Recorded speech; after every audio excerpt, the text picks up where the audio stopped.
আসসালামু আলাইকুম ওয়া রাহমাতুল্লাহি ওয়া বারাকাতুহু। সম্মানিত প্রিয় বন্ধুগণ, দূরে এবং কাছে, দেশে এবং প্রবাসে যে যেখান থেকে দেখছেন আমার ভিডিওটি শুনছেন, সকলের প্রতি আমার আন্তরিক মোবারকবাদ এবং সালাম।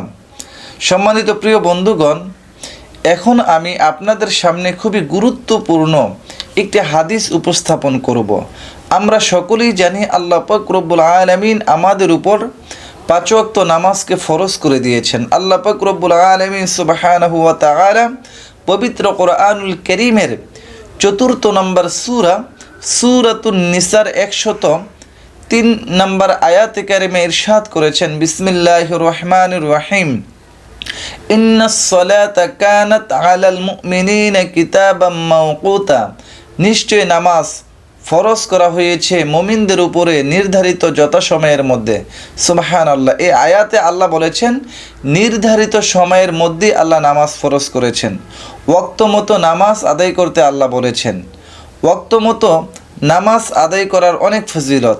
ওয়াক্ত মতো নামাজ আমাদেরকে আদায় করতে হবে। এ ব্যাপারে বুখারী শরীফের প্রথম খণ্ড বাবু মাওয়াকিতিস সালাহ, এই অধ্যায়ের 527 নম্বর হাদিস। আন আব্দুল্লাহ ইবনে মাসউদ রাদিয়াল্লাহু তাআলা আনহু قال سمعت رسول الله صلى الله عليه وسلم يقول أن عبد الله بن مسعود رضي الله تعالى عنه قال سألت النبي صلى الله عليه وسلم أي عمالي أحب إلى الله। হযরত আব্দুল্লাহ ইবনে মাসউদ রাদিয়াল্লাহু তাআলা আনহু থেকে বর্ণিত, তিনি বলেন, আমি রাসূল আকরাম সাল্লাল্লাহু আলাইহি ওয়াসাল্লামকে প্রশ্ন করলাম, ইয়া রাসূলুল্লাহ, কোন আমল আল্লাহর কাছে সবচেয়ে অধিক প্রিয়? ক্বালা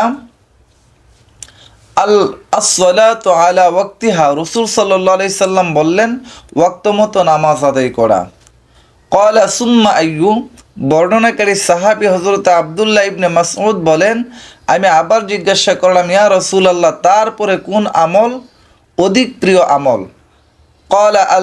ক্বালা বিররুল ওয়ালিদাইনি। রাসূল সাল্লাল্লাহু আলাইহি সাল্লাম বলেন, মা বাবার সাথে উত্তম আচরণ করা। ক্বালা সুম্মা আইয়ু। বর্ণনাকারী সাহাবী আবার রাসূলকে জিজ্ঞাসা করলেন, ইয়া রাসূলুল্লাহ, তারপরে কোন আমলটি আল্লাহর কাছে অধিক প্রিয়? ক্বালা আল জিহাদু ফি সাবিলিল্লাহ। রাসূল সাল্লাল্লাহু আলাইহি ওয়াসাল্লাম বলেন, আল্লাহর রাস্তায় জিহাদ করা। সুতরাং আমরা অবশ্যই ওয়াক্ত মতো নামাজ আদায় করব। আল্লাহ যেন আমাদেরকে ওয়াক্ত মতো নামাজ আদায় করার তৌফিক দান করেন। আমিন। আসসালামু আলাইকুম ওয়া রাহমাতুল্লাহি ওয়া বারাকাতুহু।